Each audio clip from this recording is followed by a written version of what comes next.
Hello everyone! For today's video, samahan niyo ako at ipapakita ko sa inyo ang station dito sa amin. Ito ay ang Sakaimachi Station. Train station lang siya, maliit. Kaya mapapansin ninyo, tahimik ang station na ito kasi hindi siya busy.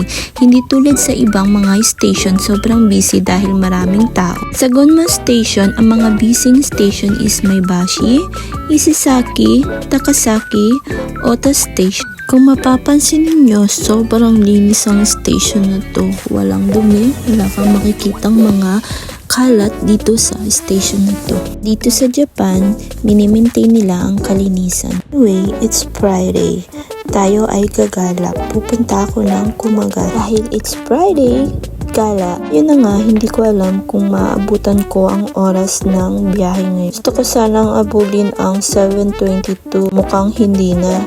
So, titingin tayo dito sa chart, Port Atibayashi, kasi papuntang Ota. Na nga, 7:22 ay hindi ko na naabutan. 7:27 na po kasi. So, next tayo, 7:51. So, ngayon, 7:27, maghihintay tayo ng about 24 minutes. Medyo matagal-tagal pa ang paghihintay, pero okay na rin yun, makakapahinga na rin. So, nag-upo muna ako at nagpahinga saglit. Kasi napagod ako ngayong araw, galing pa akong trabaho. So, mas okay nang maaga kasi kung titingnan nyo, yung hagdan na yan, sobrang taas yan. Kaya mas okay na bagalan maglakad kasi kapag nagmamadali ka, maaari ka pang madisgrasya. Kaya ingat na ingat ako pag manghagdan na ganyan kasi dati based sa aking experience.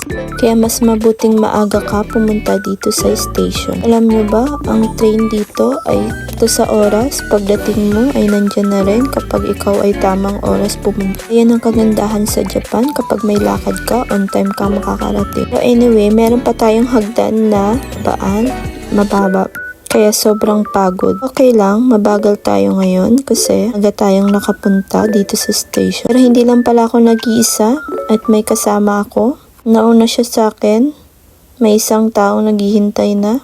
Kaya ng mga oras na yan, dahan-dahan akong bumababa. Dahil ito ko nang umupo, napapagod na ako. Diba? Sabi ko na sa inyo, may hagdan na naman. Walang katapusan na hagdan.